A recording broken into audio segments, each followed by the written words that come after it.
diutus tapi kepada untuk Bani Israel saja. Sementara saudara kan bukan anak Israel gitu loh. Nah, itu gimana ceritanya tuh? Kok bisa orang Batak ngaku-ngaku sebagai pengikut Yesus, sementara Yesus itu diutus hanya kepada domba yang hilang? Nah, orang Batak itu kan bukan domba, bukan Bani Israel. Gimana itu, Saudara Ya, Rudi? oke, aku jawab ya Bang. Oke. Jadi Tuhan Yesus itu diutus kepada domba yang hilang dari Bani Israel. Itu Alkitabiah ya. Artinya Ya, Ustaz ini tidak mengada-ngada itu. Itu siap. Alkitab. Untuk menggenapi hukum Taurat itu. Karena hukum Taurat itu hanya untuk orang Israel. Yes. Tetapi Tuhan Yesus berkata di dalam Yohanes 10 ayat 16, bagiku ada domba dari kandang yang lain. Makanya ketika Tuhan Yesus hendak naik ke surga dalam Matius 28 ayat 19, Tuhan Yesus berkata, jadikan seluruh bangsa Islam mereka dalam. Jadi karena ada perintah itu Pak Ustaz. Iya. Tapi yang dimaksud domba dulu, apa itu domba? Ini dulu yang harus dipretelin. Jadi kalau domba mau di luar kandang, mau di luar kandang, mau di atas atap atau di lantai, yang namanya domba itu apa? Domba itu apa dulu? Oke, baik. Masih ada lagi domba di luar kandang ini. Maksudnya apa gitu loh? Oke, umat Allah, umat Allah. Iya, di mana itu dalilnya bahwa domba itu adalah umat Allah? Ya, domba itu sebutan untuk umat Allah, Bang. Domba itu sebutan dari untuk umat Allah. Domba itu di dalam Yeremia 23 nomor 2 itu disebut domba karena mereka Bani Yakub. Di dalam Yeremia 50 nomor 17, domba itu adalah Bani Israel. Nah, itu domba umat Allah. Iya. Nah sekarang saudara sebagai orang Batak, apakah Bani Yakub? Ya, bukan. Tetapi gini, Bang. Bukan. Nah, bukan. Ya, Oke, coba ya. terus Dengarkan dulu ya. Ya. Keselamatan hanya datang dari bangsa Yahudi. Nah, Yes. Ya, itu Tuhan Yesus sendiri loh yang bilang ya. Keselamatan hanya datang dari bangsa Yahudi dalam Yohanes 4. Nah, kita yang di luar Yahudi ini sedang mengambil keselamatan yang dari Yahudi tersebut. Makanya kita mau menyembah Tuhannya orang Yahudi. Itulah makanya kita satu akidah dengan orang Yahudi. Itu Bang. Jadi kalau dikatakan tadi domba itu adalah dari Bani Israel, aku jawab domba itu umat Allah. Nah, sejak dulu umat Allah itu memang adalah bangsa Israel. Itulah umat Allah. Dan keselamatan ada di Israel dan berkatnya bagi seluruh bangsa. Makanya kami mengambil keselamatan yang dari bangsa Israel itu. Nah, jadi ketika Tuhan datang ke dunia setelah menggenapi hukum Taurat dan telah menunjukkan hukumnya kepada bangsa Israel, maka Tuhan berfirman di dalam Matius 28 ayat 19 bahwa orang-orang Yahudi, orang-orang Israel yang sudah menerima Yesus waktu itu diperintahkan oleh Tuhan Yesus untuk menjadikan seluruh bangsa murid Tuhan Yesus dan membaptis mereka dalam nama Bapa dan Anak dan Roh Kudus. Gitu, Bang. Iya, jadi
Pak Ustaz. Silakan Pak Ustaz. Iya, tapi itu namanya membodohkan diri. Karena jelas original teksnya porententes on mateteusate yang Indonesia harusnya jadikanlah murid semua ras muridku. Lah ras dari muridnya Yesus. Ras murid Yesus itu kan cuma Bani Israel, 12 suku ras itu. Makanya Yesus dikatakan di dalam Matius 15 nomor 24, aku diutus hanya kepada domba yang hilang dari umat Israel. Domba adalah Bani Yakub. Maka ketika silakan. Oke, sekarang bagaimana dengan Yohanes 1 ayat 29? Lihat anak domba Allah yang menghapus dosa dunia. Silakan. Iya, dunia yang dimaksud di sini memang semuanya. Nah, Yesus datang mengajarkan Tuhan itu cuma satu dan dia adalah utusan Tuhan. Di pemahaman ini itu keliru. Misalnya agama yang lain yang tidak menerima Yesus sebagai utusan Tuhan dan menerima Tuhannya Yesus sebagai satu-satunya Tuhan, itu keliru semua. Yesus datang menyadarkan semua manusia bahwa dia adalah utusan Tuhan. Bani Israel harus percaya dia adalah utusan Tuhan. Orang Yahudi harus percaya dia utusan Tuhan. Dan Tuhan yang diajarkan adalah satu-satunya Tuhan. Orang Israel harus percaya, orang Indonesia harus percaya, siapapun itu harus percaya. Tapi dia diutus khusus untuk orang Israel saja. Aku diutus hanya kepada domba yang hilang dari umat Israel. Umat di sini etnos. Etnos Israel artinya ras Israel. Kita bukan ras Israel. Jadi kalau kita nyamar-nyamar ya kita serigala dong jadinya. Kan gitu. Baik. Udah? Ya, silakan. Oke, baik. Ya, kita membenarkan itu ya, bahwa orang Israel ini adalah umat perjanjian Allah. Ya. Iya, silakan.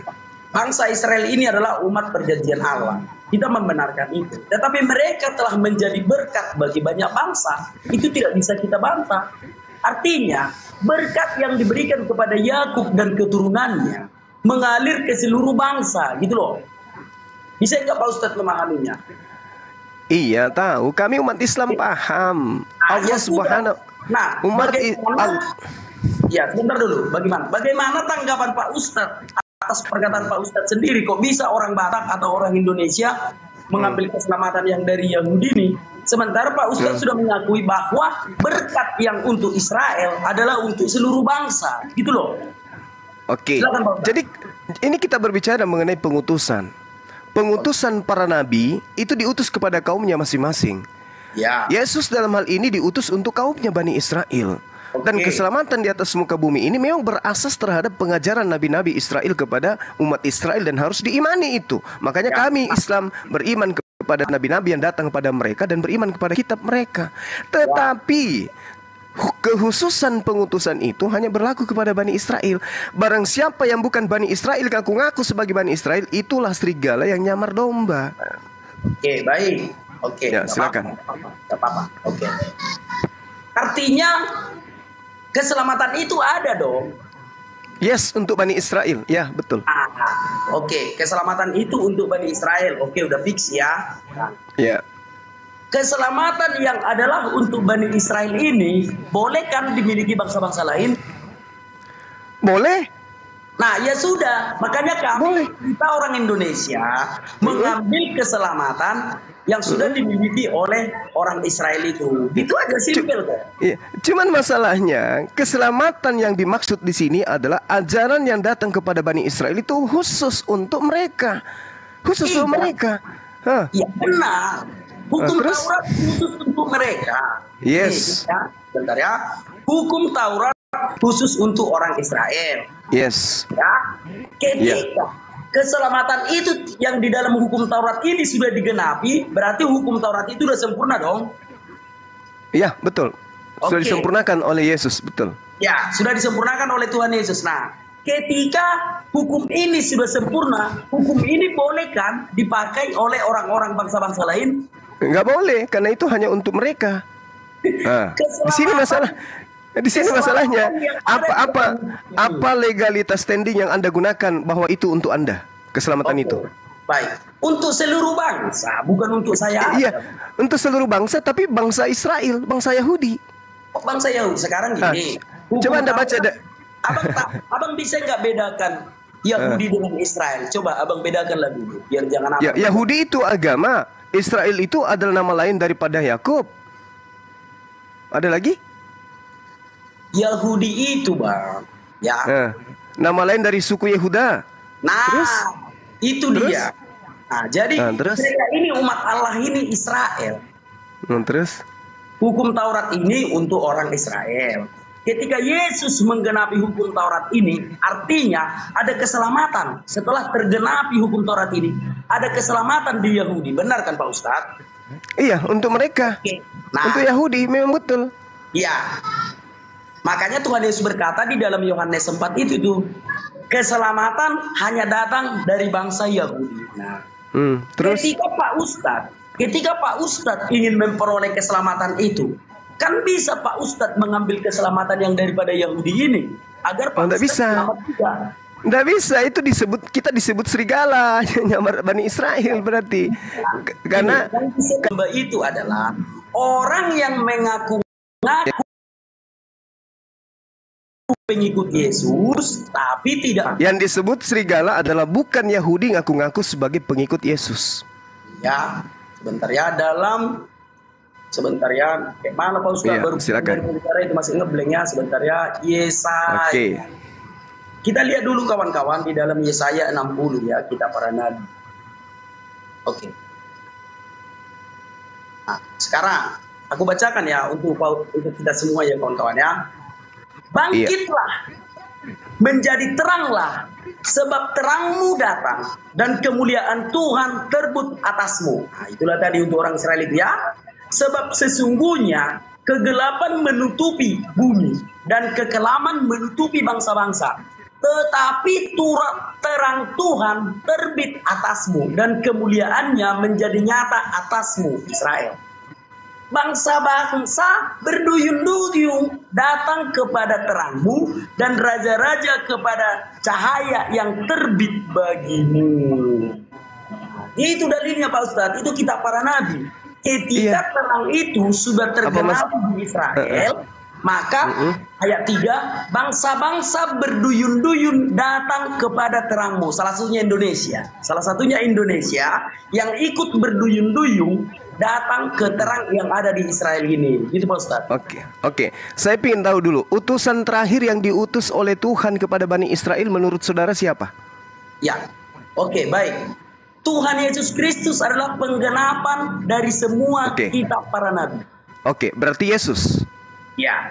Oke, tolong tunjukkan kepada saya bahwa Yesus diutus untuk kepada seluruh umat manusia. Pengakuan dari mulutnya sendiri, silakan. Siap. Matius 28 ayat 19 itu, Pak Ustaz. Matius 28 kan saya sudah jelaskan, parententes on mateteusate, jadikanlah murid semua ras muridku. Oke, baik. Yohanes 1 ayat 29. Ya, domba yang menyelamatkan manusia, menyelamatkan dunia. Terus sama masalahnya. Ya sudah, dunia, bangsa Indonesia kan masih Saudara harus menyadari dulu bahwasanya Bani Israel itu di dalam kitabnya jelas sekali, Yeremia 23 nomor 8, melainkan demi Tuhan yang hidup sabar, yang menurunkan dan membawa pulang keturunan kaum Israel keluar dari tanah utara dan dari segala negeri kemana ia mencerai-beraikan mereka, maka mereka akan tinggal di tanahnya sendiri. 2. Di dalam kitabnya orang Yahudi diterangkan bahwasanya Yeremia 23 nomor 3, dan aku sendiri akan mengumpulkan sisa-sisa kambing dombaku dari segala negeri kemana aku mencerai-beraikan mereka. Aku akan membawa mereka kembali kepada mereka. Mereka akan berkembang biak di tempatnya sendiri.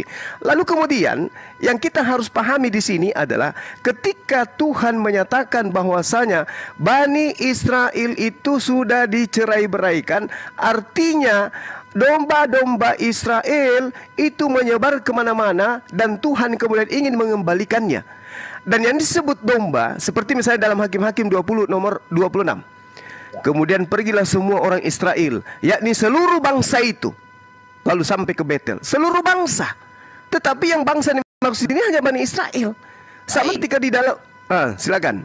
Oke, baik. Nah, jadi ketika aku katakan tadi Matius 28 ayat 19 itu, jadikan semua bangsa muridku. Pak Ustadz membantahnya, itu hanya bangsa Israel. Lalu aku bikin lagi dalil di dalam Yohanes 1 ayat 29. Lihat anak domba Allah yang menghapus dosa dunia. Lagi-lagi Pak Ustadz membantah. Sekarang aku keluarkanlah satu lagi. Dan sebenarnya masih banyak lagi. Kisah Para Rasul 4 ayat 12. Di bawah kolong langit ini, tidak ada satu nama pun yang diberikan untuk manusia yang olehnya kita bisa beroleh keselamatan. Ingat Pak Ustadz, di bawah kolong langit ini, kalau di dalam Matius tadi dikatakan, jadikan seluruh bangsa muridku, Pak Ustadz masih bisa membantah. Itu maksudnya bangsa Israel. Nah, sekarang dalam Kisah Para Rasul 4 ayat 12. Di bawah kolong langit ini.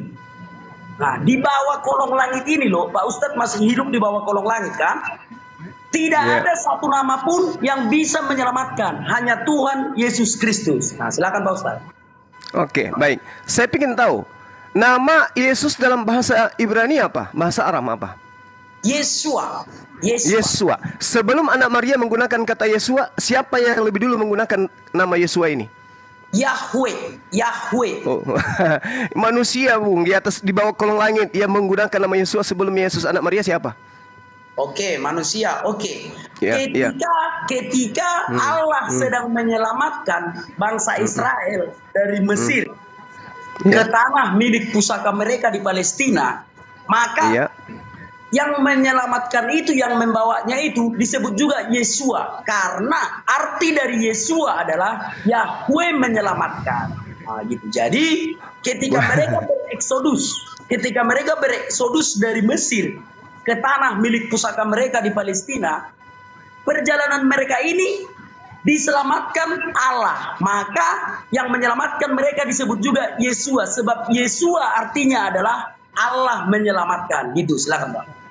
Jangan dipelintir, Bung. Ada manusia, asisten daripada pelanjut hukum Taurat bernama Yesua. Yesua itu bin Nun, anak laki-lakinya Nun. Jadi kalau nama Yesua bin Nun yang lebih dulu. Bukan. Karena Yesua itu Yesua bin Nun. Itu Yesua bin Nun. Bentar ya. Yesua bin Nun itu manusia. Dia manusia. Dia yang mengajarkan hukum Taurat. Iya. Beda. Nah, nama Yesus itu kan belakangan di abad pertama. Yesua bin Nun itu abad keberapa? Oke. Yesua bin Nun ini adalah abdi Musa. Nah, betul. Nama Yesua kan? Nah, namanya Yesua kan? Nama itu nama dia, nama panggilan abdi Musa ini gitu. Iya. Berarti lebih dulu dia menggunakan nama Yesua daripada anak Maria. Tuhan Pak Ustadz ginilah, udah tahu aku.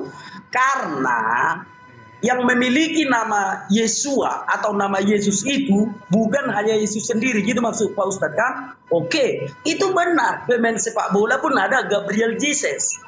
Di Jawa Timur ada juga yang bernama Yesus. Tapi bukan itu maksudnya. Yang dimaksudnya dalam Allah menyelamatkan ini adalah Yesua Hamasia atau Adonai Yesua Hamasia. Jangan karena namanya sama, maka Pak Ustadz pukul rata. Jangan begitu. Ya, tapi... Nanti gini sebentar. Nanti kalau aku bantah tentang nama Yosua bin Nun yang kepadanya mengabdi Kaleb, maka Pak Ustadz akan mengatakan lagi, bukan dia aja yang punya nama Yesus, ada Gabriel Jesus, pemain Manchester City. Nah, kalau ku bantah nanti itu, maka Pak Ustadz akan pikir lagi, ada namanya di Jawa Timur Yesus. Jadi jangan gunakan dalil-dalil seperti itu Pak Ustadz, malu kita. Nama bisa saja sama, tetapi juru selamat yang dimaksudkan di dalam Kisah Para Rasul 4 ayat 12, yaitu Adonai Yesua Hamasia atau Tuhan Yesus Kristus yang mati di kayu salib. Banyak nama yang sama, banyak yang meniru-niru, tetapi hanya satu yang asli. Dia yang mati di kayu salib, Adonai Yesua Hamasia. Silakan Pak Ustadz. Iya, Anda kan cuma menambah-nambah. Yang dimaksud di dalam Kisah Para Rasul itu kan tidak merujuk kepada Adonai. Coba Anda perhatikan dalil Anda di situ, saudaraku. Di situ dikatakan bahwasanya adalah keselamatan, dan keselamatan tidak ada di dalam siapapun juga selain di dalam Dia. Sebab di bawah kolong langit ini tidak ada nama lain yang diberikan manusia. Hanya Dia. Tapi faktanya Yesus sudah lebih dulu diberikan nama itu. Nama bisa saja sama. Kayak mana sih cara berpikir Pak Ustadz, jadi malu aku. Kan dikatakan begini, kan dikatakan begini, Bung. Di bawah kolong langit ini tidak ada nama lain yang diberikan kepada manusia. Oke, baik. Yosua lebih dulu. Adalah sekarang gini aja. Siapa yang mengatakan itu? Kita kayak sebabun nuzul aja lah kita. Ke sabab musabab. Iya. Siapa yang mengatakan itu? Lukas, Si Lukas ini siapa? asistennya Paulus, pendiri agama Kristen. Nah, Paulus mengatakan seperti itu. Pak Ustadz Iya, belajar di dia- mana, Pak Ustadz?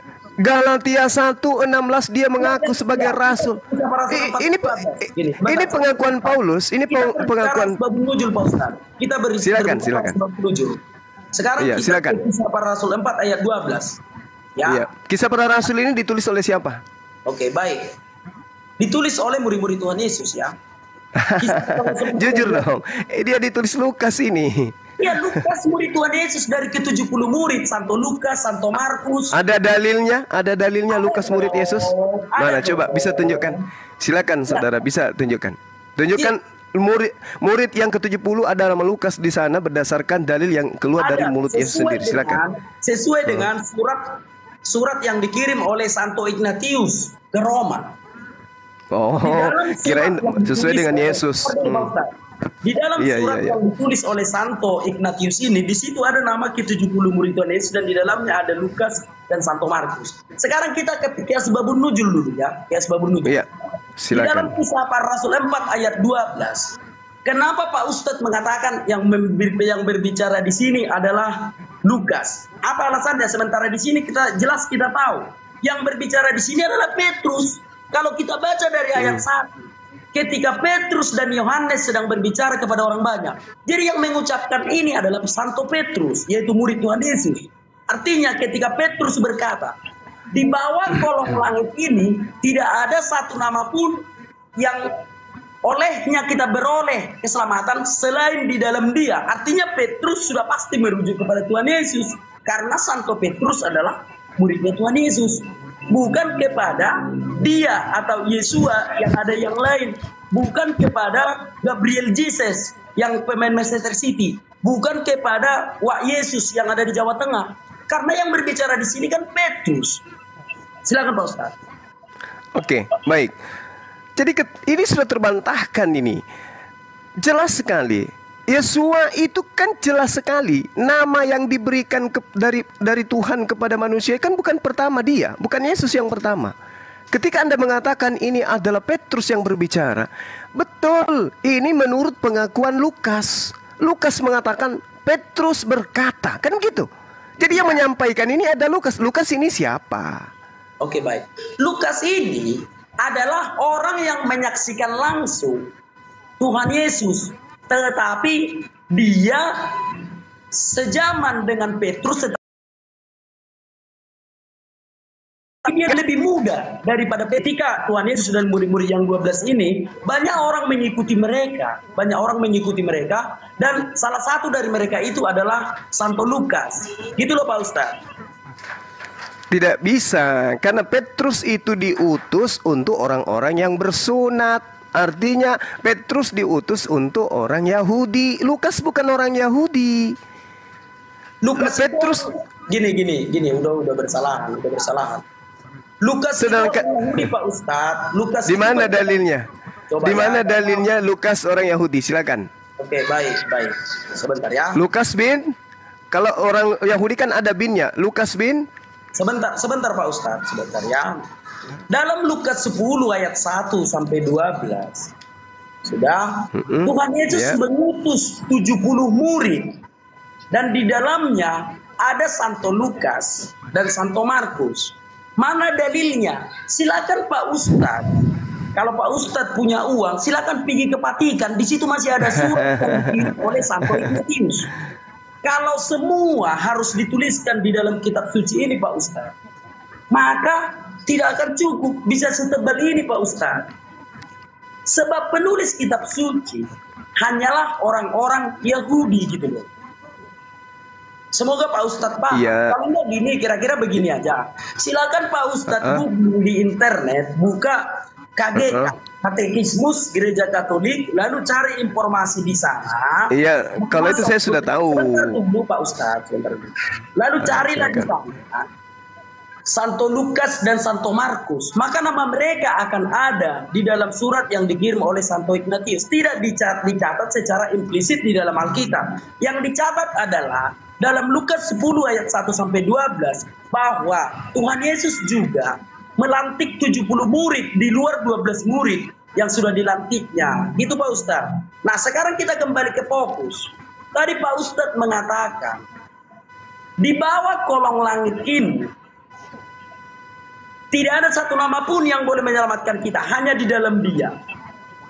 Siapapun yang membaca kisah para rasul 4 ayat 12 ini, kata dia di situ merujuk kepada Adonai Yeshua Hamasia, bukan kepada Yesus yang lain atau Gabriel Jesus pemain sepak bola atau Yesus yang ada di Jawa Tengah. Gini loh, kenapa cara Ustadz memandang itu jadi turun 10 kilometer ke belakang? Bagaimana mungkin Petrus yang adalah murid Yesus memberitakan tentang Yesus yang lain? Tentu saja yang diberitakan Petrus adalah dia yang menjadi junjungannya. Paham nggak Pak Ustadz? Oke, paham. Ya, Sekarang Anda tunjukkan di mana datanya Petrus bertemu Lukas. Itu oke, kita berbicara tentang sanad, oke ya, kita berbicara tentang ya. Kan Lukas bercerita tentang Petrus. Anda mengatakan dia ke 70 murid, di salah satu di 70. Mana datanya Petrus bertemu dengan orang Romawi bernama Lukas ini? Mana datanya, Bang? Baik. Dalam Lukas 10 ayat 1 dan 12, Tuhan Yesus mengutus atau menunjuk 70 murid yang lain. 70 murid yang lain sebelum Tuhan Yesus disalib, Tuhan Yesus menunjuk 70 murid yang lain, dan ketika Tuhan Yesus menunjuk 70 murid yang lain, tentu saja Petrus bersama dia, karena Petrus adalah salah satu dari 12 murid. Cara berpikirnya seperti itu Pak Ustaz. Contoh nih, Tuhan Yesus kan sudah punya 12 murid. Kemanapun Tuhan Yesus pergi, ke-12 muridnya mengikuti dia. Nah, di satu saat Tuhan Yesus menunjuk 70 murid. Dan di dalamnya ada Santo Lukas dan Santo Markus. Tentu saja Santo Petrus yang adalah salah satu dari ke-12 murid, tentu saja menyaksikan. Nah gitu, silakan Pak Ustaz. Iya, itu kan asumsi Anda, Bung. Yang saya sekarang gini, apakah mungkin jemaat Yesus itu diantaranya ada orang Romawi? Oke, baik ya. Kita tidak bisa lari dari konteks sejarah. Ketika ya, Tuhan mana sejarahnya Yesus berbicara kepada non-Yahudi, sementara wanita Samaria yang percaya kepada dia hanya dipanggil sebagai sebutan guguk. Apalagi Lukas. Lukas menulis, Bung, sabar. Lukas menulis berdasarkan hasil penyelidikan. Masakan seorang murid melakukan penyelidikan untuk menulis? Kalau murid tidak melakukan penyelidikan, karena dia menerima wahyu, menerima wahyu. Kenapa dia melakukan penyelidikan kalau dia murid? Silakan. Ada seorang raja. Sekarang udah dua itu. Yang pertama tadi, kenapa Yesus berbicara kepada non-Yahudi? Nah, konteks sejarah tidak bisa hilang dari iman kekristenan. Ketika Tuhan Yesus datang ke dunia, 2/3 dari dunia ini sedang dijajah oleh Romawi, sedang dijajah oleh non-Yahudi. Artinya kerajaan itu bebas melakukan segala keputusan. Kalau di Yerusalem sudah kosong, akibat orang-orang Yahudi telah diserahkan ke segala bangsa, maka penguasa bisa saja membuat orang berimigrasi ke Israel. Artinya memang suku-suku dan bangsa di situ sudah campur aduk. Ketika Tuhan Yesus datang hanya dihuni oleh orang Yahudi saja. Nah, jadi ketika Tuhan Yesus datang ke dunia, segala bangsa sudah ada di sana. Yaitu diperkuat ketika Rasul Petrus membaptis 3.000 orang. Dan ketika orang-orang percaya mula-mula telah menerima kuasa dari Roh Kudus, maka mereka berbicara dengan bahasa-bahasa yang aneh. Lalu orang-orang yang di sekitarnya berkata, bagaimana mungkin mereka bisa berbicara bahasa-bahasa yang asing, sementara kita adalah orang Al-Qaeda, orang Yunani. Artinya ketika Tuhan Yesus datang ke Yerusalem, ketika Tuhan Yesus datang ke dunia, Yerusalem telah dihuni banyak suku bangsa. Jadi itulah yang membuat Tuhan Yesus itu berbicara kepada non-Yahudi juga. Nah, berikutnya, jadi sudah kujawab ya, Yesus berbicara kepada orang Yahudi dan non-Yahudi juga. Itu alasannya. Ya, itu apa tadi alasannya? Ketika Tuhan Yesus datang ke dunia, dari segala suku bangsa sudah tinggal di Palestina, sudah tinggal di Yerusalem, ya, di bawah pemerintahan kerajaan Romawi. Ya. Yang kedua, perintah untuk menulis kitab suci. Oke. Tuhan Yesus ketika berfirman kepada Rasul Yohanes, Tuhan Yesus selalu mengatakan, dan tuliskanlah. Ada perintah untuk menulis. Dan tuliskanlah. Kan begitu kan? Lalu ditulis di dalam catatan-catatan atau gulungan-gulungan. Apa yang diterima oleh rasul-rasul, dituliskan mereka di dalam gulungan-gulungan. Disimpan entah kemana-mana. Rasul Yohanes memberikannya kepada Santo Polikarpus yang menjadi uskup Smyrna. Dan Santo Polikarpus meneruskannya kepada Santo Irenaeus. Nah, setelah itu Santo Irenaeus berbicaralah kepada Hippolytus dan lain-lain bapak-bapak gereja. Itulah kebenaran kitab suci yang ditulis oleh para rasul langsung. Nah, siapa perintah untuk mengkanon ke dalam Alkitab? Ada satu raja waktu itu yang bernama Theophilus. Theophilus adalah seorang raja yang besar, yang dia percaya kepada Yesus bukan karena kitab suci, tetapi karena mujizat. Banyak sekali ya golongan mujizat. Entah dia sakit, dipanggilnya orang Kristen lalu mendoakan dia sembuh. Maka dia percaya kepada Yesus Kristus. Dia tidak pernah membaca Alkitab. Theophilus, seorang raja waktu itu ya, penguasa di dunia. Nah, lalu Theophilus ini, agar tidak terjadi simpang siur di dalam iman Kristen, bagaimana sih kita beragama Kristen, kitab suci kita tidak ada. Maka dia memerintahkan kepada seluruh orang di bawah pemerintahannya, 3/4 dunia ini yang diperintah oleh Theophilus. Siapa yang melihat Tuhan Yesus, tulis bawa ke sini kesaksiannya semua. Nah, lalu orang-orang bersaksi tentang Yesus dan semua kesaksian itu sama, dikumpulkan, diserahkan kepada Theophilus. Nah, tetapi karena firman Tuhan berkata di dalam Yohanes 4, keselamatan hanya datang dari Yahudi dan firman Tuhan hanya dipercayakan kepada bangsa Yahudi, maka yang dikanon ke dalam kitab suci adalah kesaksian atau tulisan-tulisan orang Yahudi. Nah, salah satunya adalah Santo Lukas dan Santo Markus. Santo Lukas ini, dia mempunyai seorang ibu yang dari Alexandria, dari Mesir. Bapaknya Yahudi. Orang tuanya itu orang kaya. Nah, ketika Kristen mula-mula itu dicatatkan di dalam Kisah Para Rasul, memecah-mecahkan roti di satu rumah di Yerusalem, itu rumahnya Santo Lukas, mamanya Santo Lukas. Sebab pada waktu itu dunia mencatat bahwa orang tua mamanya Santo Lukas adalah orang Mesir dan bapaknya Yahudi. Tentu saja anaknya Yahudi. Karena garis keturunan yang dipakai di dalam orang Yahudi itu adalah matrilineal, garis keturunan dari ayah. Ketika Santo Lukas yang bapaknya seorang Yahudi, meskipun mamanya seorang Alexandria, tentu saja dia adalah orang Yahudi. Nah, datanya ada di dalam Lukas 1. Mari kita baca Lukas 1. Sebentar ya, memang belajar Alkitab ini nggak bisa spontan.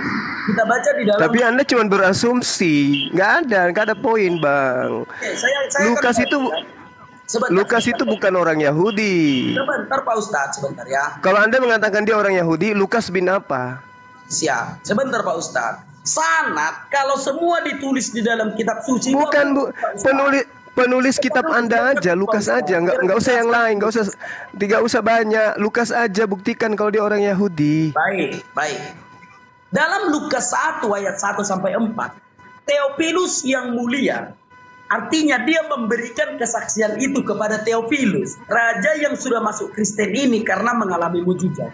Lukas 1 ayat 1 sampai 4. Theophilus yang mulia, banyak orang telah berusaha menyusun suatu berita tentang peristiwa-peristiwa yang telah terjadi di antara kita, seperti yang disampaikan kepada kita oleh mereka, yang dari semula adalah saksi mata dan pelayanan firman. Karena itu, Setelah aku menyelidiki segala peristiwa itu dengan seksama dari asal mulanya, aku mengambil keputusan untuk membukanya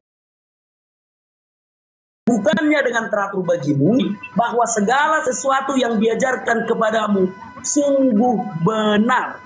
Itu disampaikan oleh Santo Lukas kepada Theophilus. Kenapa penguasa waktu itu Theophilus ini bisa memerintahkan atau menerima nasihat atau buku yang sudah dibukukan secara teratur? Kenapa dia bisa mempercayakan Lukas?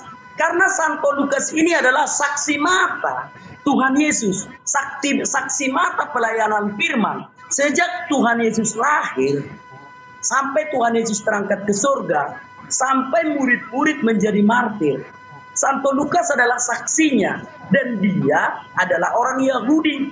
Seandainya Santo Lukas bukan orang Yahudi, dia tidak bisa memberikan kesaksian tentang firman Tuhan kepada Theophilus. Gitu Pak Ustadz, silakan. Iya, jadi gini Bung, Anda berapi-api menjelaskan, tapi Lukas mana buktinya menjadi saksi? Kalau dia menjadi saksi, dia tidak melakukan penyelidikan. Bahkan dengan adanya Theophilus ini membuktikan bahwa Lukas ini bukan murid. Karena mustahil kemudian ada seorang Yunani yang diberikan sebuah kitab yang berasal dari Yesus. Yesus itu khusus untuk Bani Israel saja. Sementara Theophilus, Anda kan tahu sendiri bagaimana kemudian. Ya, sabar dulu. Jadi kalau Anda hanya mengatakan bahwa Lukas itu murid, Lukas itu saksi, mana bukti? Nggak ada bukti. Karena kenapa? Lukas ini adalah sahabat intim dari Markus dan juga Paulus. Mereka adalah seorang yang akrab. Mereka asisten. Lukas ini asisten daripada Paulus. Nah sekarang permasalahannya, Paulus sendiri mengaku di Galatia 1, 16, 17, aku diutus kepada orang-orang yang tidak bersunat. Berarti non-Yahudi. Nah sementara di dalam pengakuan Paulus sendiri, Galatia 2 nomor 14, orang yang tidak bersunat adalah orang yang hidup secara kafir. Orang yang tidak bersunat tidak boleh masuk ke dalam Yerusalem, tidak boleh masuk ke dalam sinagoge. Bagaimana mungkin Yesus berceramah, berkhotbah kepada orang yang tidak bersunat? Aku diutus hanya kepada domba-domba yang hilang dari umat Israel. Jangankan Lukas Bung, wanita Samaria yang datang kepada Yesus aja disebut guguk oleh Yesus. Dia sudah ngemis-ngemis dan seterusnya, bersujud-sujud, dia menghormat ke Yesus, masih tetap saja dikatakan sebagai guguk. Kemana-mana dulu Pak Ustadz. Kalau semua langsung kemana-mana, kayak mana kita mau? Iya, kalau begitu, coba kalau begitu gini. Tunggu, 30 detik. Di dalam pengabaran Yohanes dikatakan Yesus memanggil Filipus. Ya. Filipus, ikutlah denganku. Itu ada di Yohanes 1:43. Ikutlah denganku, kata dia. Filipus yang dipanggil. Mana pengakuan Filipus? Sementara di dalam Kisah Para Rasul 8 diceritakan Filipus menerima pemberitaan malaikat. Filipus memberitakan Injil Yesus. Mana Injil Filipus? Mana Injil Yesus yang diberitakan oleh Filipus? Kok lucunya ada Lukas? Lukas tidak pernah dipanggil oleh Yesus. Di mana Anda ada data Lukas dipanggil oleh Yesus? Silakan.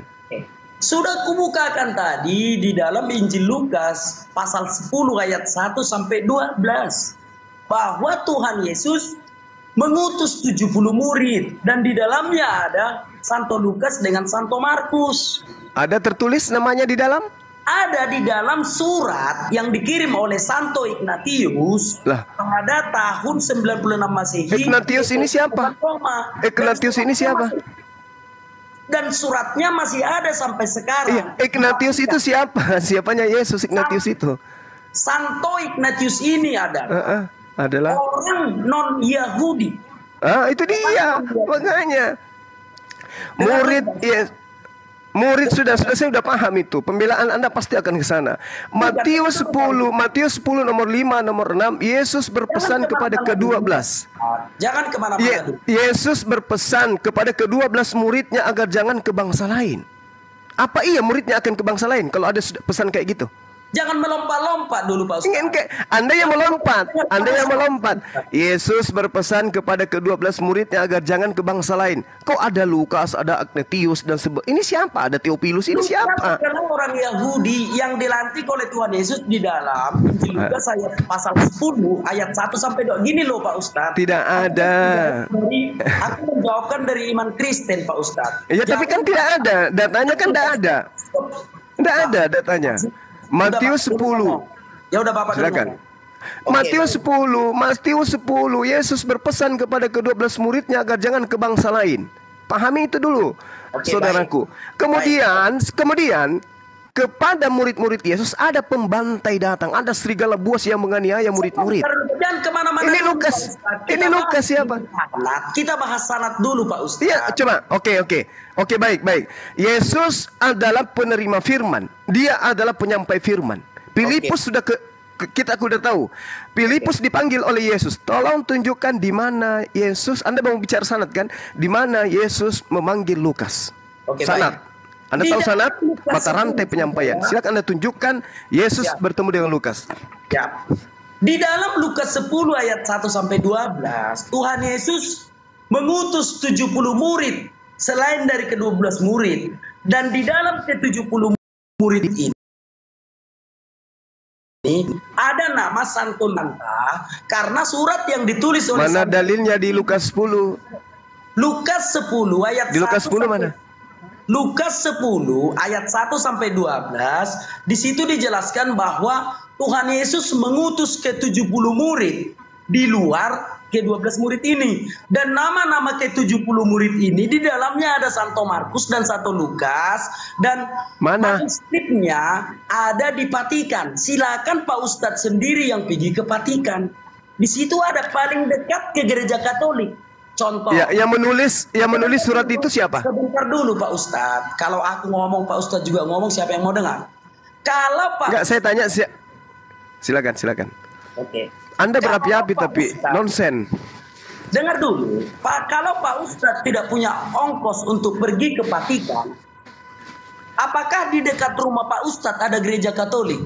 Tanyalah pastor itu. Nama ke-70. Dengar dulu, matikan dulu deh mic-nya Pak Ustadz. Matikan dulu biar di sini diskusi apa, ganti-gantian kita bicara ya. Kalau Pak Ustadz tidak punya ongkos ke Vatikan untuk melihat ke-70 murid Tuhan Yesus ini, ada di dekat rumah Pak Ustadz gereja Katolik, tanyalah pastor itu. Nah, itu lebih dekatnya. Gitu loh. Artinya Bapak jangan membantah apa yang memang sudah menjadi fakta. Gitu loh. Pak Ustadz bertanya, aku menjawab. Ke-70 murid ini di dalamnya ada Santo Lukas dan Santo Petrus. Datanya ada di Vatikan, manuskripnya masih ada di Vatikan. Kalau Pak Ustadz tidak punya uang ke Vatikan, datang ke gereja Katolik, tanya pastornya, pastor, kata anak Batak, betul enggak? Di dalam Lukas 10 ayat 12, Tuhan Yesus mengutus ke-70 murid. Apakah di ke-70 murid ini ada nama Santo Lukas dan Santo Markus? Pak Ustadz silakan tanya ke pastor itu. Kalau Pak Ustadz nggak percaya kata-kataku gitu. Jadi jangan memaksakan kehendak. Aku hanya memberitahukan saja gitu loh. Aku hanya memberitahukan saja kalau berbicara tentang sanad. Nah, kita kembali ke topik ya. Iman kita memang berbeda Pak Ustadz. Ya pasti aku tahu dong agama Pak Ustadz. Aku tidak mau membicarakannya. Tetapi kalau membicarakan tentang Alkitab, buang dulu doktrin yang mengatakan kitab jatuh dari langit. Di dalam kekristenan, Injil itu bukan satu kitab yang jatuh dari langit, bukan. Bagi kami itu dongeng. Hal-hal seperti itu. Kami belum ada satupun orang Kristen di muka bumi ini yang percaya ada buku jatuh dari langit. Itu cerita dongeng dan dipopulerkan oleh orang-orang Yunani dulu pada abad keempat gitu. Artinya Injil itu adalah kabar baik. Injil, kabar baik. Apa itu kabar baik? Yesus itu kabar baiknya. Bukan satu kitab Injil yang jatuh dari langit, gitu loh Pak Ustadz. Nah, lalu Injil ini apa? Injil ini adalah kesaksian yang ditulis oleh murid-murid Tuhan Yesus tentang apa yang dilakukan Tuhan Yesus dan apa yang diperintahkan Tuhan Yesus. itulah yang ditulis oleh murid-murid Yesus, itulah yang dinamakan Injil. Bukan satu kitab yang jatuh dari langit. Biar jangan salah tanggap. Belajar Alkitab, lupakan dulu doktrin yang ada di otak itu. Gitu loh. Semoga Pak Ustadz paham. Silakan Pak Ustadz. Saya tidak ada pernah mengatakan kitab jatuh dari langit gitu ya. Cuman yang kita permasalahkan ini ketika saudara mengatakan di dalam Lukas 10 ada nama Lukas di sana. Padahal kalau Anda belajar, sekali lagi kalau Anda belajar dengan pakai akal, Lukas 10 jelas sekali Lukas tidak menuliskan dirinya di sana. Kemudian daripada itu, Tuhan Yesus menunjuk 70 murid yang lain, lalu mengutus mereka. Kalau Lukas masuk di angka 70 itu, dia akan mengatakan, lalu mengutus kami berdua-dua. Kata kami, bukan mereka. Berdua-dua. 70 kok berdua? Gimana sih Pak Ustadz? Yang diutus Tuhan Yesus adalah 70 murid. Tentu saja Alkitab tidak akan mencatat ke 70 murid ini mau berapa banyak. Makanya salinannya itu ada di Vatikan. Tapi di antara ke-70 murid ini ada Santo Lukas dan Santo Markus. Gini aja lah, biar jangan di situ-situ aja. Aku sudah menjawab ya. Dan itu jawaban yang benar. Kalau Pak Ustadz nggak percaya nggak apa-apa. Nggak apa-apa Pak Ustadz. Biar jangan itu-itu aja yang kita bahas. Sudah kukatakan di dalam Lukas 10 ayat 1 sampai 12, Tuhan Yesus mengutus 70 murid selain daripada 12 murid ini. Dan di dalam 70 murid ini ada nama Santo Lukas dan Santo Markus gitu. Yang penting udah kujawab lah Pak Ustadz. Itu aja kita bahas. Yang menulis ada nama Lukas di situ siapa? Yang menulis? Santo Ignatius mengirimkan tulisan yang disaksikannya, dikirimnya ke keuskupan Roma. Nah sekarang begini, kemudian daripada itu Tuhan menunjuk 70 murid yang lain, lalu mengutus mereka berdua-dua. Kenapa tidak mengatakan mengutus kami? Kenapa mereka? Kalau Lukas memang bagian dari 70 murid, Tuhan Yesus 70 iya, murid. Saya tahu Tuhan dikatakan di sini Tuhan menunjuk 70 murid yang lain lalu mengutus mereka berdua-dua mendahuluinya ke setiap kota dan tempat yang hendak dikunjunginya. Kenapa Lukas tidak mengatakan dan mengutus kami? Karena Santo Lukas juga sedang menceritakan yang 68 yang lain. Kayak mana sih cara berpikir Pak Ustadz ini? Iya, kan katanya 70 itu termasuk Lukas. Berarti Lukas mengatakan kami dan mengutus kami berdua-dua. Tapi kan buktinya dia tidak mengatakan kami di sana. Dia mengatakan mereka. Mereka berarti bukan Lukas. Baik, aku jawab ya Pak Ustadz. Silakan. Ya baik. Setelah Tuhan Yesus menunjuk 70 murid, maka kesaksian Santo Lukas adalah mereka berdua, kami berdua-dua, dan Santo Lukas dan Santo Markus adalah satu perjalanan. Santo Lukas dan Santo Markus satu perjalanan. Yang 68 yang lain perjalanan ke tempat yang lain. Gitu loh Pak Ustadz. Kenapa sih Pak Ustadz payah memahaminya? Yang penting adalah gimana? Jangan mendoktrin saya. Di situ dikatakan mereka di situ menggunakan bahasa Yunani dengan sangat jelas. Original teksnya autos itu menunjuk orang di luar daripada penulis. Berarti tidak termasuk Lukas. Kenapa Anda memaksakan juga Lukas sementara autos itu artinya mereka bukan aku. Gak apa-apa. Mereka yang 12 ini diutus berdua-dua. Mereka yang 70 ini diutus berdua-dua. Dia tidak mengatakan dan kami diutus berdua-dua. Oke, baik. Gimana tuh? Baik, oke, aku pakai metode yang lain. Artinya Pak Ustadz menerima ketika Tuhan Yesus mengutus 70 murid yang lain ya. Itu urusan belakang. Yes, tapi tidak termasuk Lukas. Sebentar dulu. Tapi tidak termasuk Lukas. Sebentar dulu Pak Ustadz. Iya. Sebentar dulu ya. Kita entah di dalam ke-70 murid ini ada Santo Lukas dan Santo Markus, itu belakangan dulu. Artinya Pak Ustadz percaya bahwa Tuhan Yesus menunjuk 70 murid yang lain kan? Iya, betul. Tapi tidak termasuk Lukas. Bani Israel toh. Oke, nah 70 murid yang lain ini telah diakui Pak Ustadz telah diutus. Nah permasalahannya sekarang Pak Ustadz tidak percaya kalau nama Santo Lukas dan Santo Markus ada di dalamnya, kan begitu? Nah, tulisan Santo Ignatius yang tidak dimasukkan ke Alkitab karena dia bukan orang Yahudi. Penulis Alkitab itu harus orang Yahudi, nggak bisa bangsa lain. Di dalam Nah, tulisan Lukas, Santo Markus bukan orang Yahudi. Sebentar dulu ketua, sebentar dulu ya Pak Ustaz. Tulisan Santo Ignatius yang masih ada sampai sekarang di Keuskupan Roma, di dalam ke-70 murid ini ada Santo Markus dan Santo Lukas. Paham ya Pak Ustadz ya? Itulah rujukan yang diambil oleh orang Kristen dan itulah kebenaran. Makanya Santo Lukas dan Santo Markus adalah dua orang dari 70 murid yang ditunjuk Tuhan Yesus. Kalau Pak Ustadz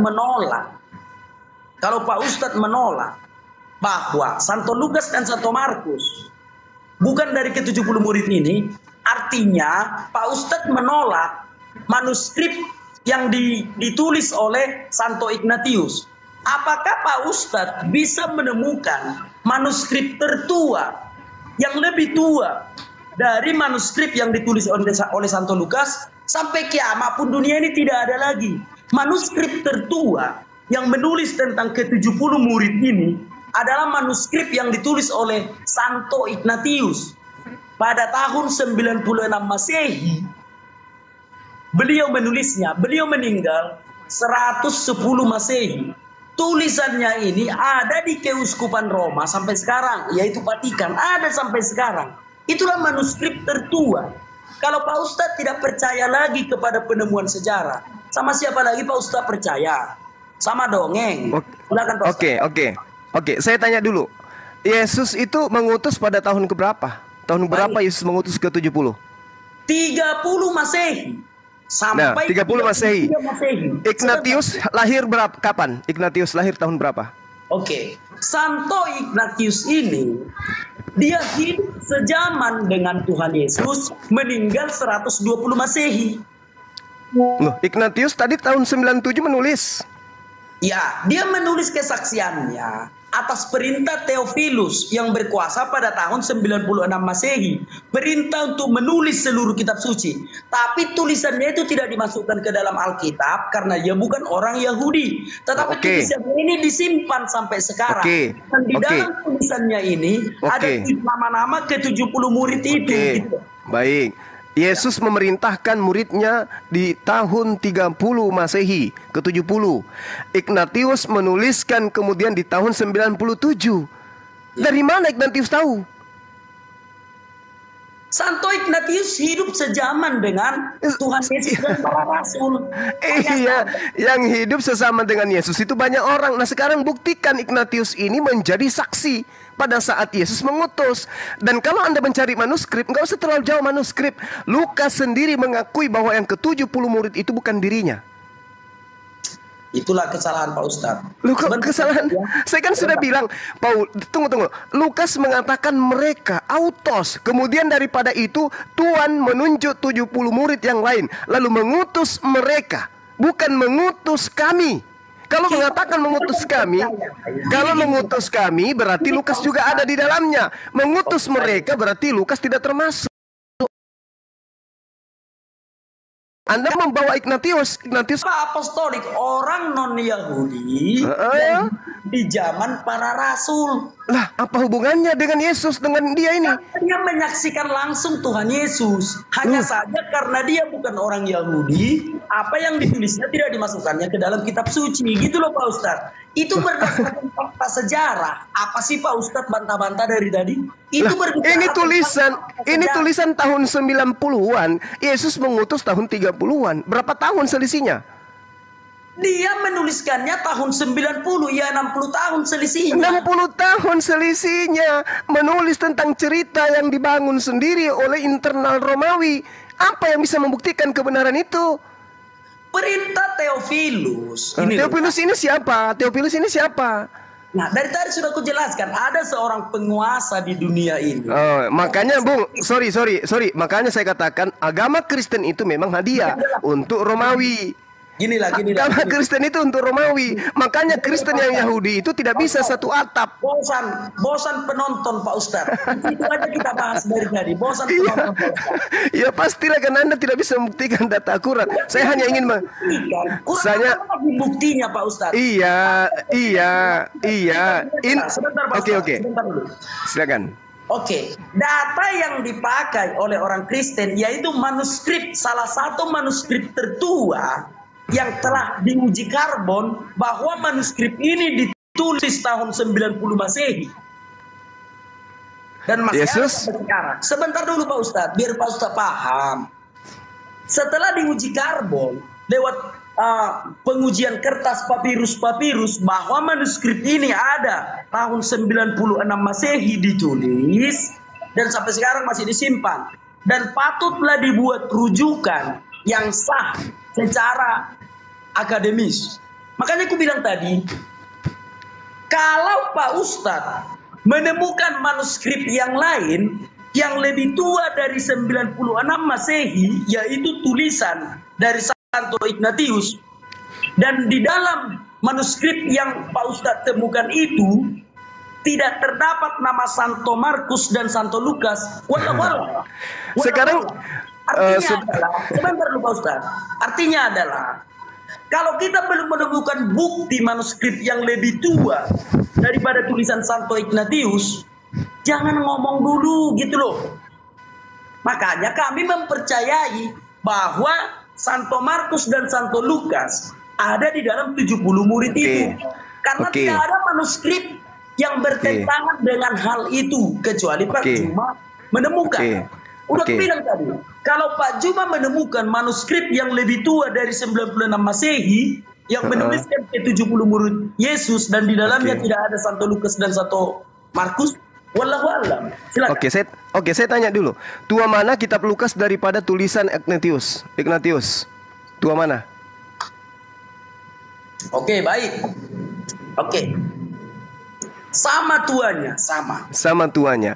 Ya. Berarti saya menggunakan Lukas, catatan Lukas yang mengatakan autos. 70 murid itu disebut oleh Lukas sebagai autos. Autos itu mereka, bukan aku. Oke. Kenapa Lukas? Kenapa Lukas tidak mengatakan kami? Kenapa yang mengatakan kamu, mereka? Kenapa? Oke. Mereka yang dimaksudkan Santo Lukas termasuk dirinya dan Kenapa bisa? yang ada di dalamnya. Bagaimana bisa orang bercerita dengan tunggu saudara. Ini Lukas, ini kitab Lukas. Sabar dulu. Ini kitab sabar. Ini Lukas, kitabnya dituliskan berdasarkan hasil penyelidikan dan dan diberikan kepada Theophilus. Jadi diketawain orang kita, Pak Ustaz. Iya, diketawailah karena kata mereka Anda anggap kami. Pak Lukas sendiri mengatakan itu. Sebentar dulu Pak Ustadz ya, sebentar. Diketawain orang nanti Pak Ustadz, kan sudah kelas. Anda yang diketawai, saudaraku. Anda yang diketawai. Anda mencari manuskrip tapi Lukas sendiri menerangkan bukan dia termasuk 70. Coba dengarkan dulu Pak Ustadz. Udah. Kalau Pak Ustadz menemukan manuskrip yang lebih manuskrip. Saya sudah bilang jangan manuskrip. Kitab Lukas aja yang Anda pakai. Capek aku Pak Ustadz. Saya boleh ngomong sedikit ya? Saya ngomong sedikit aja. Kita ganti topik udah. Sedikit aja. Tunggu. Sedikit aja. Tidak menyuruh Pak Ustadz untuk mempercayainya, tapi dasar kemangkatan dia seperti itu gitu loh. Tunggu. Saudara menyuruh saya mencari manuskrip. Kenapa harus manuskrip? Ternyata sedangkan pengakuan Lukas sendiri mengatakan, kemudian Tuhan mengutus 70 murid yang lain, lalu mengutus mereka. Yang ke-70 ini berdua-dua. Lukas mengatakan mereka, kenapa tidak mengatakan kami? Sementara ini adalah surat yang disusun oleh dia untuk dihadiahkan kepada Theophilus. Kenapa dia tidak mengatakan kami? Saya tanya dulu, kenapa dia tidak mengatakan kami? Kalau Lukas termasuk 70, silakan. Oke. Kemudian daripada itu Tuhan menunjuk 70 murid yang lain. Berarti udah sah. Ya. Lalu mengutus mereka. Mereka berdua-dua mendahulunya ke setiap kota dan tempat yang dikunjungi oleh Yesus. Dua, termasuk Santo Lukas dan Santo Markus. Kalau termasuk Lukas, dia akan mengatakan kata kami. Gini, tidak sama bahasa kita dengan bahasa orang lain. Bahasa Yunani ini, bahasa Yunani yang digunakan oleh gini. Bung, autos. Terjemahan ini, Alkitab terjemahan ini Digunakan menggunakan bahasa sederhana, contoh. Bahasa Yunani kan? Bahasa Yunani kan? Sudahlah Pak Ustadz, sudahlah dulu ya. Sudahlah dulu Pak Ustadz, pening aku. Aku jelaskan dari tadi Pak Ustadz selalu membantah, pening aku. Oke. Jelaskan dari tadi, kalau Pak Ustadz menemukan manuskrip kedua, silahkan. Kalau belum menemukan, Kenapa ke manuskrip? Jangan ke manuskrip, pengakuan Lukas aja dipakai. Sudah. Pertama tadi kan topik kita di dalam kisah para rasul 4:12. Tak bisa Pak Ustadz bantah, tak bisa Pak Ustadz bantah, lari Bapak ke sini. Ya ini. Lari-lari. Jadi kita stop aja lah dulu Pak Ustadz ya. Kita ganti topik yang lain. Ayo kita ke topik yang lain lah, ke topik yang lain. Ya. Gini, aku sudah menjelaskan dari tadi. Gini loh, aku nggak mau debat kusir, nggak mau aku debat. Iya, makanya saya minta data di mana Lukas muridnya. Anda membawa Lukas 10. Lukas 10, Lukas mengakui dirinya tidak termasuk yang 70. Bukan tidak mengakui. Gini loh. Nah ini, aku sudah Lukas 10. menjawab. Kayak mana sih Bapak? Bapak kalau berdiskusi seperti ini, nggak levelku Pak Ustadz. Kalau Lukas 10 nomor 1, kenapa Lukas menggunakan kata mereka? Apa jawaban saudara saya? Dengar Pak Ustadz, dengar ya. Iya. Bapak bertanya sudah ku jawab. Mau Pak Ustadz percaya atau tidak itu urusan Pak Ustadz, gitu loh. Saya tanya, kenapa Lukas menggunakan kata mereka? Pak Ustadz harus menunjukkan kualitas Bapak di sini. Lah, ini Lukas 10 nomor 1, kata mereka. Sekarang beginilah aku bilang. Kok kualitas? Sudah, beginilah aku bilang. Iya. Kalau aku bertanya sama Pak Ustadz, lalu Pak Ustadz sudah membantah. Jawaban Pak Ustadz itu aku bantah lagi. Iya, dibantah karena tidak sesuai dengan data. Harus Anda bantah karena tidak sesuai dengan data. Di sini Lukas mengatakan ke-70 itu adalah mereka, bukan kami, bukan aku. Sudahlah. Gimana ceritanya? Sudahlah, udah aku bilang tadi ke-70 murid ini diantaranya ada nama Santo Lukas dan Santo Tapi Lukas mengatakan mereka. Itu pengakuan orang lain. Itu pengakuan Ignatius. Itu pengakuan Ignatius, tapi pengakuan Lukas bukan. Gimana ceritanya? Kayak gini Pak Ustadz. Pak Ustadz bertanya, yang mana yang saudara percaya, Ignatius atau Lukas? Gini loh Pak Ustadz. Bapak bertanya, aku menjawab. Enggak aku paksa Bapak percaya. Gitu loh. Enggak, saya tanya dulu, yang mana yang Anda percaya, Ignatius atau Lukas? Sudah Pak Ustadz ya, sudah ya. Yang mana yang Anda percaya, Ignatius? Ya aku nggak menyangka aja kalau kualitas Pak Ustadz itu. Bapak sudah bertanya, aku menjawab, gitu loh. Aku tidak mengatakan harus jawabanku itu maka Pak Ustadz harus percaya, bukan seperti itu. Kita harus menunjukkan attitude dan kualitas kita dalam berdiskusi. Kalau coba kita diskusi tatap muka seperti ini, udah ribut lah. Aduh, Bapak bertanya, aku jawab, gitu loh. Bukan ku katakan jawabanku itu harus Bapak imani. Aku nggak mengatakan seperti itu, Pak. Gitu loh. Nangis. Ketika berdiskusi bukan seperti itu, Pak Ustadz. Bukan. Aku bertanya kepada Pak Ustadz. Pak Ustadz menjawab. Ya sudah Bapak Ustadz jawab, sudah. Allahu Akbar. Masya Itu loh, Allah. bukan harus aku imani jawaban Pak Ustadz. Demikian juga sebaliknya. Ketika Pak Ustadz menanyakan, aku dikik teman-teman, aku dikik. Bukan jadi debat kusir, debat kayak gitu. Berkuranglah harga diriku Pak Ustadz. Berkuranglah harga diriku kalau debat kayak gitu. Sudah dijawab ya sudah. Bukan mau Pak Ustadz harus mengimani atau kayak mana sih? Angkat tangan dia, menyerah dia. Berkurang harga diriku kalau berdebat seperti itu. Asli teriak-teriak aja dari tadi, asli teriak-teriak aja.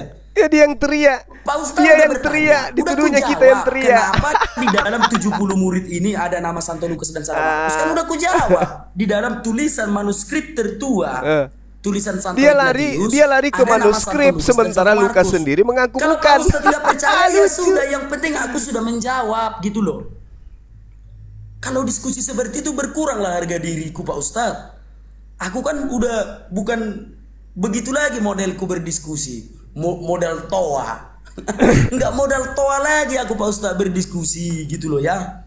Semoga Pak Ustadz paham ya. Udah berkurang harga diriku kalau berdiskusi aku sama Pak Ustadz dengan cara seperti itu. Oke ya Pak Ustadz ya. Izin Pak Ustadz ya, aku naikkan yang lain ya. Udah aku jawab ya sudah, enggak aku suruh Bapak imani. Di sini mengedukasi di sini ya. Di sini mengedukasi. Ya, curhat dia.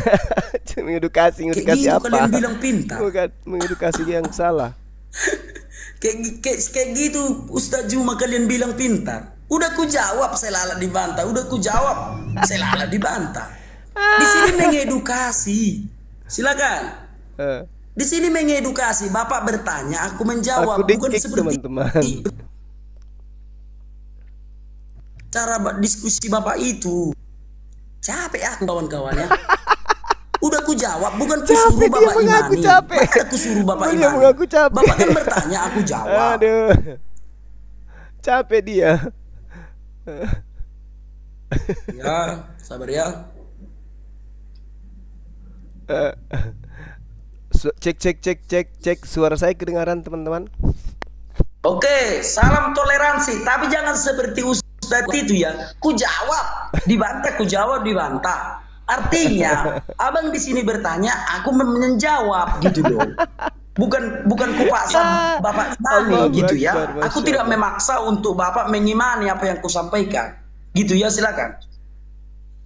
Ya Bang, selamat siang Bang. Selamat siang Bang, salam toleransi. Ya, salam toleransi.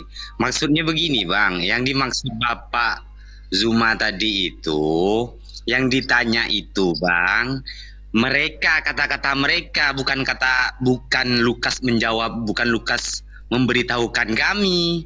Cuma jawaban abang itu tidak fair. Abang selalu membantah terus. Loh, gini loh, dia kan yang bertanya. Kan aku yang orang Kristen, dia Islam. Kalau Islam bertanya kepada orang Kristen, yang bisa menjelaskan iman Kristen siapa gitu loh. Kristen kan, udah aku kasih dia membantah 1 kali, 2 kali, 3 kali. Sebaliknya juga gitu Bang, contoh lainnya. Aku tanyalah abang Islam. Udah, abang jawab. Ku bantah 1 kali, 2 kali, kan wajar. Bukan harus memaksakan, aku kan Kristen. Mana mungkin aku harus memaksakan. Abang kan yang lebih pintar menjelaskan Islam, kan begitu. Akhirnya nanti channel ini nggak ditonton orang lagi, bukan channel edukasi lagi gitu loh. Aku kan pasti lebih tahu karena aku orang Kristen. Demikian juga tentang Islam. Abang kan lebih tahu tentang Islam. Ini channel edukasi bukan gontok-gontokan seperti itu gitu loh. Silakan Bang lanjut. Ya. Yang maksudnya itu Bang begini Bang ya, saya kasih tahu ya. Iya.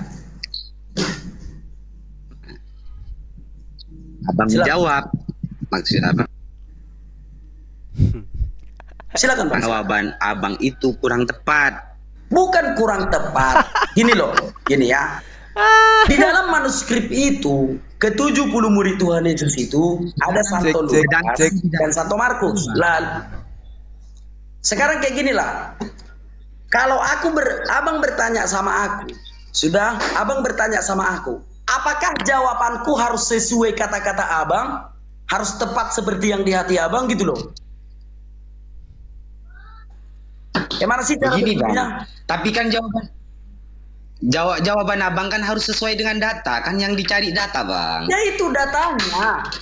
Itu datanya. Siapapun ditanya di muka bumi ini, ke-70 murid itu, di situ ada nama Santo Lukas dan Santo Markus. Karena itu tertulis di tulisan Santo Ignatius. Ada di gereja Katolik sampai sekarang. Itu mau kita bantah dari mana lagi? Itu yang tertulis. Ya. Lucu ini orang. Gini loh, abang gini. pakai Lukas Pusing aku Pak, penting aku katanya, penting aku Pak. Udah katanya, capek aku katanya. Gini. Pulang 70 orang itu adalah mereka kan? Romawinya kan? Di dalam ke-70 murid ini, di dalam tulisan Santo Ignatius ini, tertulis nama Santo Lukas dan Santo Markus. Tidak ada yang bisa membantah ini gitu loh. Diketawailah kita sama orang Katolik kalau kita bantah ini. Mereka punya data, ada tulisan itu. Di dalamnya ada Santo Markus dan Santo Lukas. Bukan eksegesis tentang suatu kitab suci, itu fakta. Tertulis nama kedua rasul itu di situ gitu loh. Sebenarnya gini tadi Bang, awalnya itu kan gini. Pak Ustadz mengatakan keselamatan itu hanya milik orang Yahudi. Lalu ku bilang, keselamatan itu memang ada di dalam Yahudi. Yohanes 4 itu loh. Oke, ayat 22 kan. Nah, Tetapi keselamatan itu untuk seluruh bangsa. Kan ku bilang, keselamatan itu untuk seluruh bangsa. Dibantahnya. Ku buka ayatnya di Alkitab. Dibantahnya. Maka ku buka Kisah Para Rasul 4 ayat 12 itu. Di bawah kolong langit ini, keselamatan hanya ada di dalam nama Tuhan Yesus. Kan ku bilang, gak terima dia. Ujungnya larilah ke penulisan kitab suci. Sebenarnya itu awalnya Bang, udah lompat-lompat Dia yang lari. itu. Aku Diminta pertanggungjawaban. Tapi ya sudah lah Bang. Dia yang bawa Lukas. Kalau berdiskusi seperti itu, orang sudah hati-hati menjawab. bawa Lukas, betul. Dia sebut Jawabannya Lukas itu kita 10, bantah mampus. 1-2 kali cukup. Bukan sampai habis waktu. Itu Aku aja yang wanti-wanti jangan kita sampai bayar. kamu bawa Lukas 10 Saya mati dari kamu. tadi Jenah. nonton dari awal, Kena cuma dia. jangan muter-muter Iya, aja. Iya mutar-mutar lah. Mutar-mutar. Udah ku jawab dibantah. Nggak bisa gitu diskusi. Gitu loh. Contoh kalau aku menanyakan Islam sama kau, udah kau jawab selalu ku bantah. Mana ada dapat ilmu pengetahuan seperti itu, memaksakan kehendak. Tidak akan ada edukasi yang didapat dengan diskusi seperti itu. Tidak akan ada kawan-kawan. Takkan pernah ada edukasi yang diterima oleh penonton kalau cara berdiskusi seperti itu, gitu loh. Nah, Dikik cukup lagi, tahu aja teman-teman. ya. Ternyata kualitas Dikik dia lagi. seperti itu. Memaksakan kehendak. Berdiskusi nggak boleh memaksakan kehendak ya. Oke ya, aku naikkan lagi ya.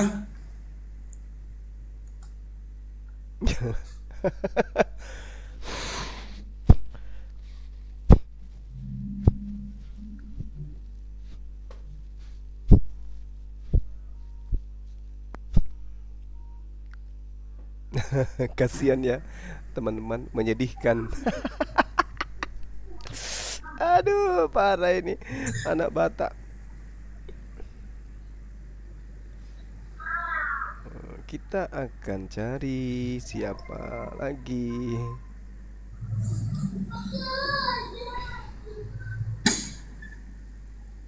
Topeng dombanya kebongkar, panik.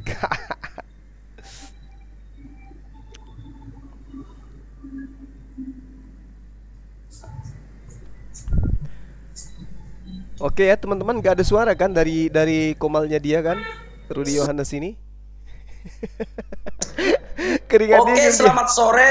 Keringat dingin. Salam toleransi, dapur sukacita, silakan. Ya, selamat sore. Selamat sore bang.